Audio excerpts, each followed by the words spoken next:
ધારી ST depot ખાતે 2 કર્મચારીઓનો વિદાય સમારંભ યોજાયો। ધારી એસટી ડેપોમાં હેડ મિકેનિક તરીકે ફરજ બજાવતા પ્રવીણભાઈ બાબરિયાની વિભાગીય કચેરી ખાતે બદલી થતા તેમજ ટીસી તરીકે ફરજ બજાવતા દલસુખભાઈ પરમાર વયમર્યાદાના કારણે નિવૃત્ત થતા એમ બંને કર્મચારીનો વિદાય સમારંભ એસટી વર્કશોપ ખાતે રાખવામાં આવ્યો હતો અને તેમની ઈમાનદારીપૂર્વક ફરજ બજાવી હતી અને આ કાર્યક્રમ એસટી ડેપો મેનેજરની હાજરીમાં યોજાયો હતો। તેમજ બંને કર્મચારીને ફૂલહાર પહેરાવી સાલ ઉડાડી સન્માનિત કરવામાં આવ્યા હતા અને એસટી પરિવાર દ્વારા ગિફ્ટ પણ આપવામાં આવી હતી। તેમનું જીવન સ્વસ્થ અને નિરોગી રહે તે માટે શુભેચ્છા પાઠવવામાં આવી।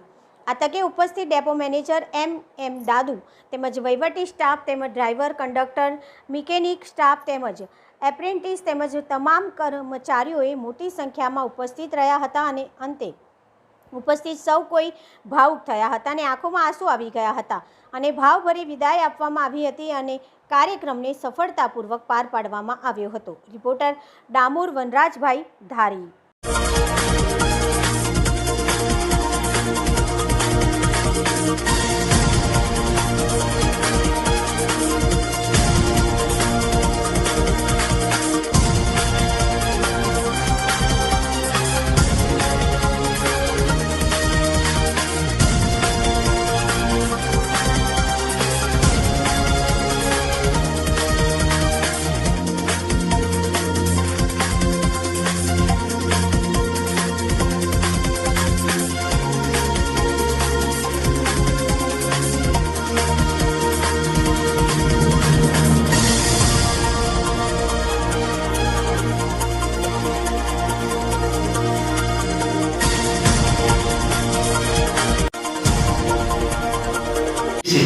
જે વયમર્યાદાના કારણે ગત 30/6/25ના રોજ નિવૃત્ત થઈ આજ રોજ 27/5/25ના રોજ તેનો નિવૃત્તિ વિદાય કાર્યક્રમ કરે।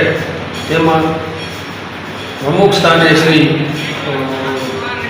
દામજીભાઈ દાફડા, હસમુખભાઈ દાફડા તથા મનુભાઈ દાફડા, પછી આપણા નિવૃત્ત જે શ્રી પાલજીભાઈ ચાવડા હાજર રહે તેમજ એટીઆઈ શ્રી સ્પેશિયલ અમારા માનને ખાતર અહીંયા આવી બેલુભાઈ બસિયા, રાજુભાઈ એટીઆઈ ડિવિઝન તથા મનોજભાઈ વાળા, શિવરાજભાઈ કેશિયર, રહીમભાઈ, પછી ધવલભાઈ, ડ્રાઈવર, કંડક્ટર તથા બહેનો ચડતા ઉતરતા બધા બહોળી સંખ્યામાં હાજર રહી દલસુખભાઈનો વિદાય કાર્યક્રમ ખૂબ સારી રીતે પૂર્ણ સંપન્ન કરે તે બદલ આવેલ તમામ મારા ભાઈઓ બહેનો તથા મારા માન ખાતર જ્યાંથી અમે જે લોકોના ફોન દ્વારા જાણ કરી તમામ વધારે મિત્રોને ખૂબ ખૂબ અભિનંદન।